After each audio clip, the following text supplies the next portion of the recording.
Ryan Garcia last week was hitting the late night circuit and the morning circuit with ESPN's First Take with Stephen A. Smith, and then also on Jimmy Fallon late night, announcing that his next fight would be against Conor Benn. Nothing's been official, nothing's been made official in terms of reporting or anything, but what kind of tipped my hand towards this may very well be what is next, beyond just Ryan's words, is the fact that he's on those platforms. Recently, Stephen A. Smith had Dana White on, he had Conor Benn on, and because he's a former Nick Khan used to represent him, and he has ties with Ari Emanuel and all that, there they were promoting their brand. So when I saw Ryan Garcia on each of these platforms, and even a second before that, we've talked about on this show that we thought, it's a good chance Conor Benn would be next to Ryan Garcia anyways. So when I saw him on Jimmy Fallon, that only confirmed it further.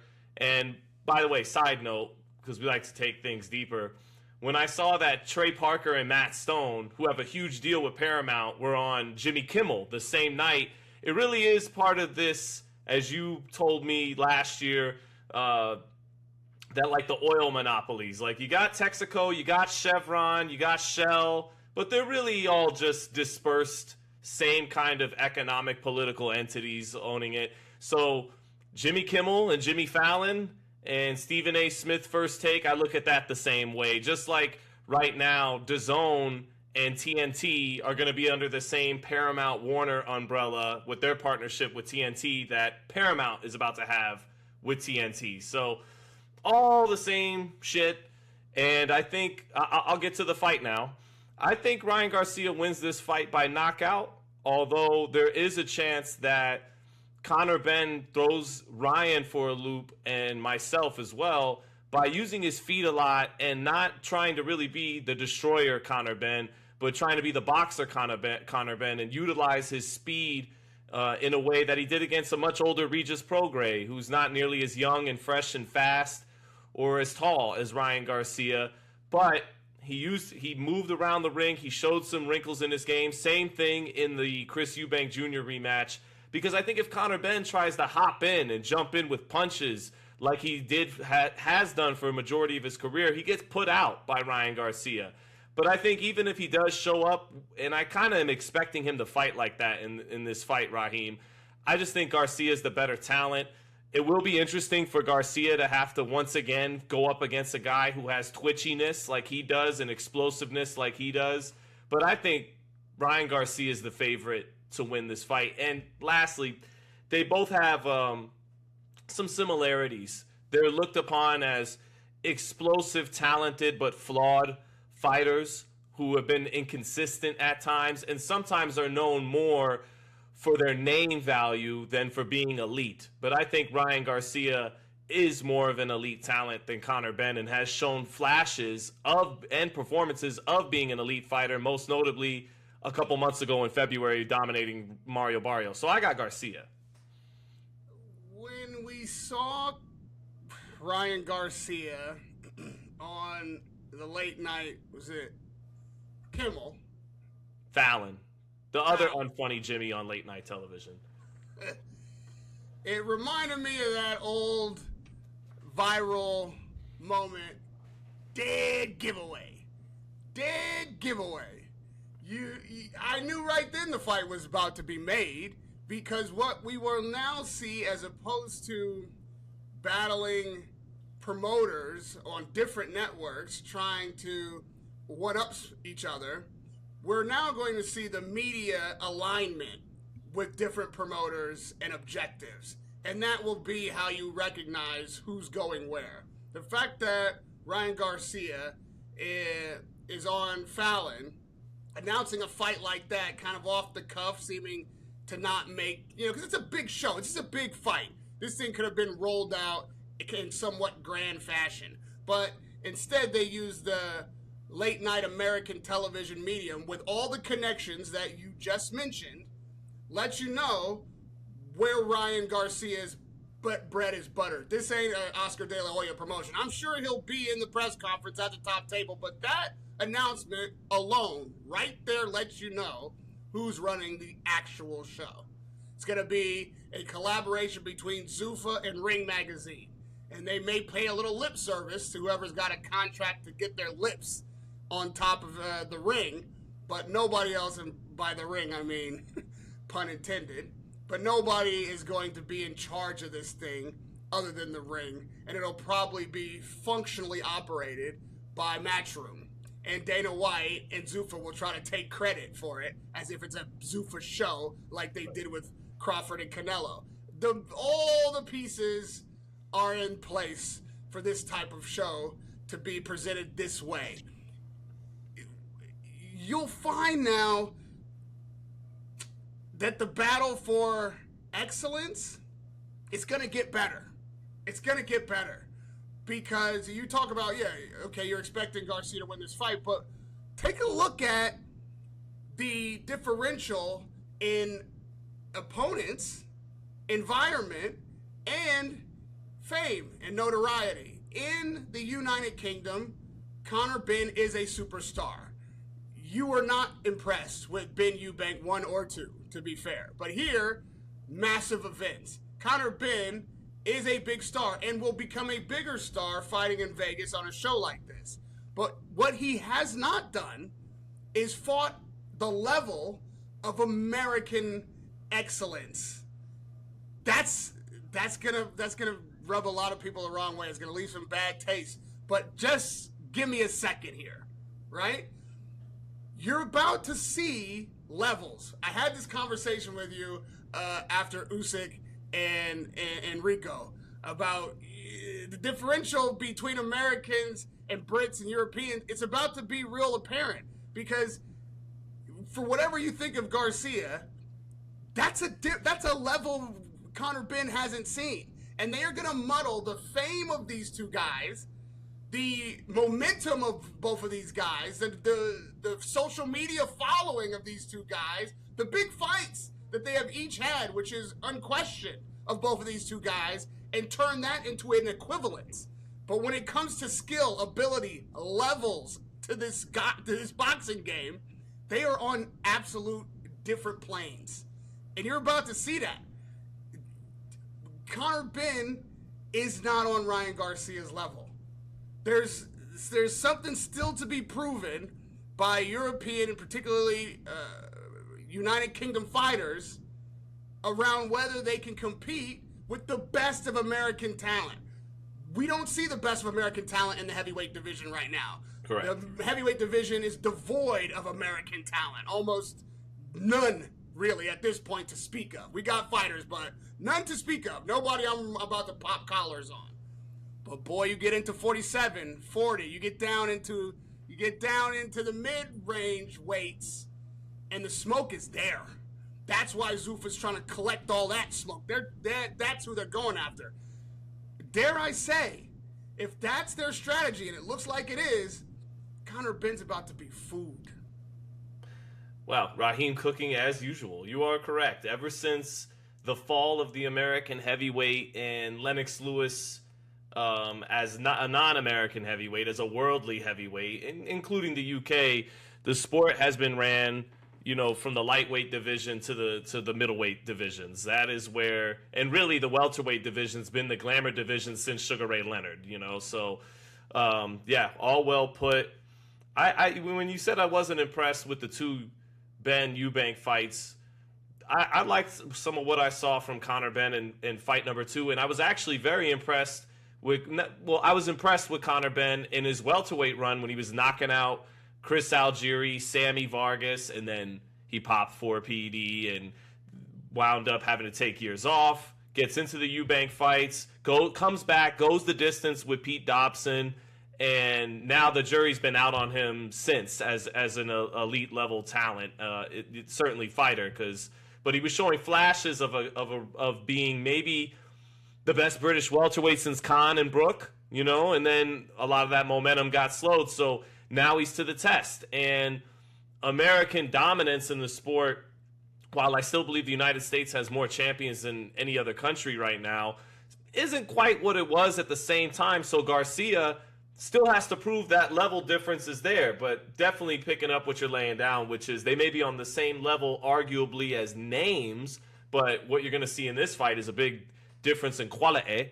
But to another point too about it being a big fight, I agree with you. It is a big fight. I think it's going to be a really, really fun promotion in the lead up to the fight.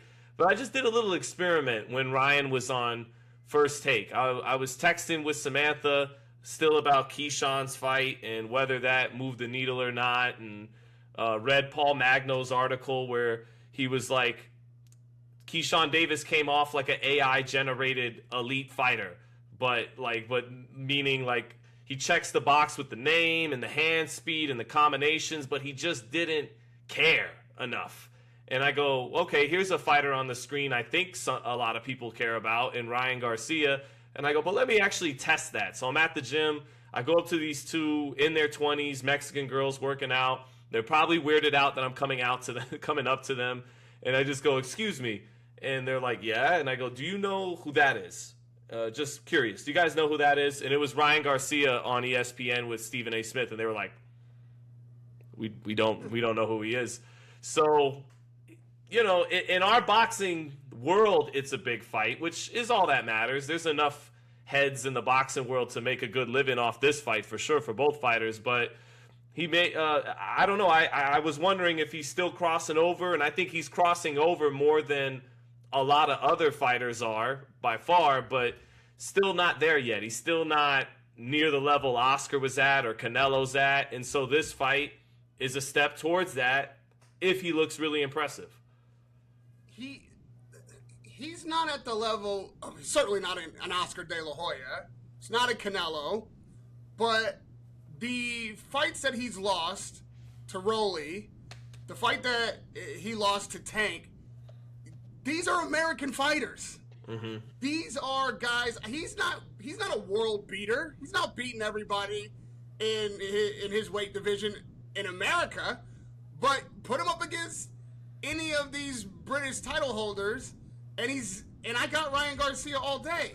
What we're about to see is what promotion can really do when you have it at the levels that all the people we just named are at. When you have these kind of conglomerates put together to do star making, that's what you're about to see. So in as much as, yes, this is going to be a fan-friendly fight, because I'm kind of surprised that they didn't know who Ryan Garcia is, because he's got such a big social media following. He hasn't really been out there. You know, the last thing that we really remember about him being all over everything all the time was with the Devin Haney madness, right? And then he was racist for a minute, then he was Jesus, then he was, all this shit. But I think he was peak at the Haney moments. For sure. Now, he's not really pushing himself out there, but they're about to push him back out there like that. They're about to put Conor Benn right next to him in that way. And believe me, remember how you felt when the fight first got mentioned. I say that not to you, but to everybody watching, because immediately you think, if you know the game for real, or you're not one of these sycophantic fans, oh, well, Ryan's levels above this. You just haven't seen anything from Conor Benn that suggests that he beats a Ryan Garcia, that he's faced the kind of opponents that Ryan's faced, even in the losses that Ryan's taken. He's taken lessons from that. That left hook, that speed from Garcia, Conor Benn, like I was saying about the heavyweights, and this is not cemented when it comes to the heavyweights, but I'm just giving you something to consider. Is it because these guys are of equal level that these fights are so entertaining, which is giving you the impression that it's super skilled, that the entertainment is commiserate with the level of skill? That's not necessarily so.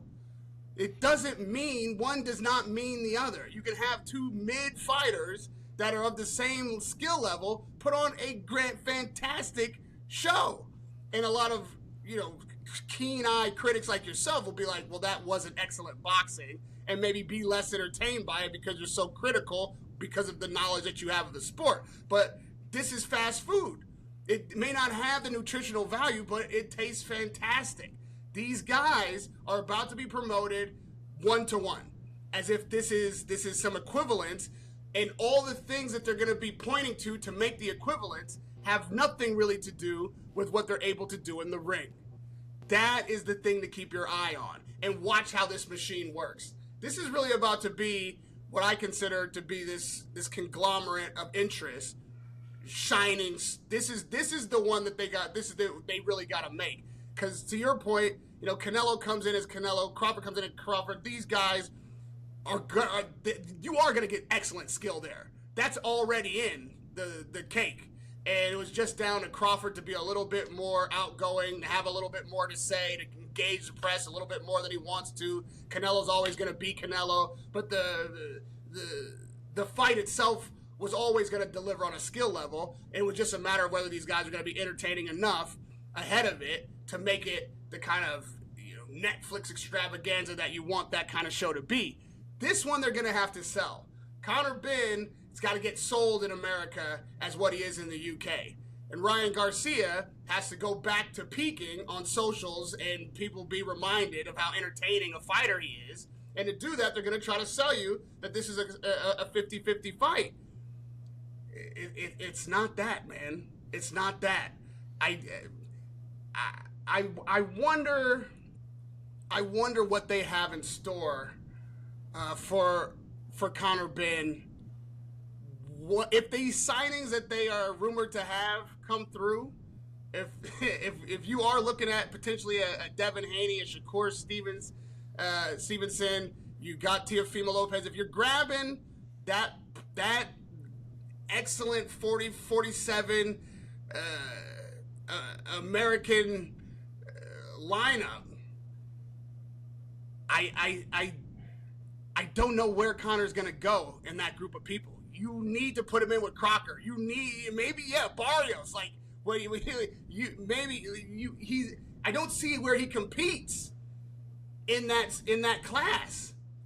So I think if they gave him that kind of money to do this, you gotta wonder what the future holds for him. I'm surprised that they made this fight, to be fair. I would think that they would have kept the levels where it's at and let these other guys fight each other and use Conor Benn to get UK audiences, but not fed him to these fighters. I'm surprised at this. I don't know what the strategy is here. Because they have to know. I know. They have to know.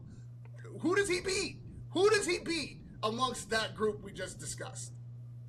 I don't think anybody. I don't think he beats, if they potentially get Keyshawn, I don't think he beats Keyshawn. I don't think he beats Devin. I don't think he beats Shakur. I don't think he beats Ryan. But, he's got enough hand speed and enough of a highlight reel and a temperament that you can sell the fight. Like you're saying, they will sell the fight. And he's got enough of a highlight reel from 4 or 5 years ago at 147. You put it on for the casual fan, and he's going to talk a good game, and he's going to look good on the poster. He's going to come in great shape. He's going to have some good videos blasting the mitts and the pads.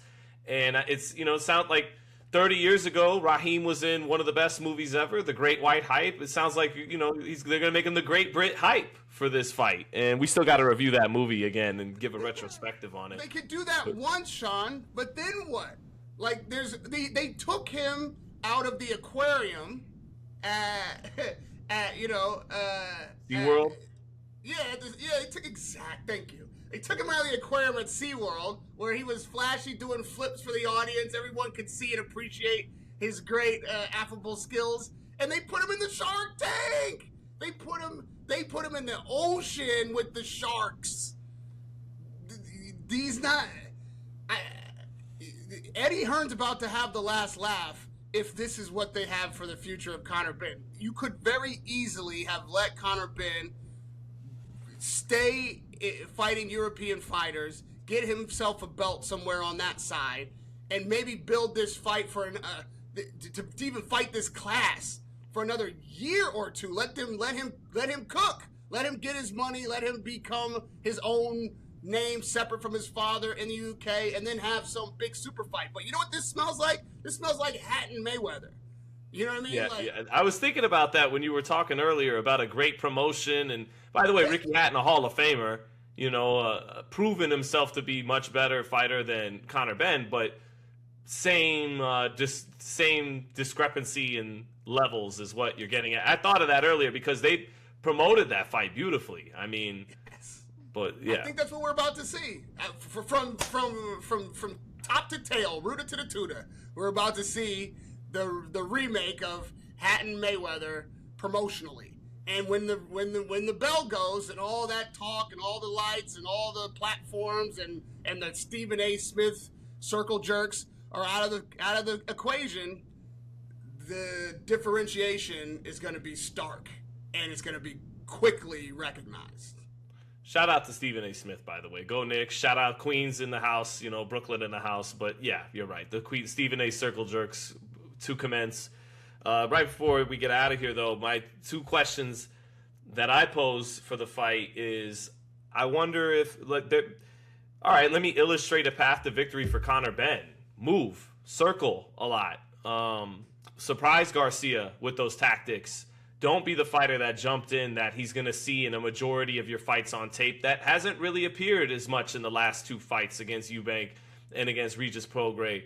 And eventually make Garcia a little impatient like he was in the Gervonta Davis fight, although he's more seasoned now and at a healthy weight now. And then nail him with a right hand.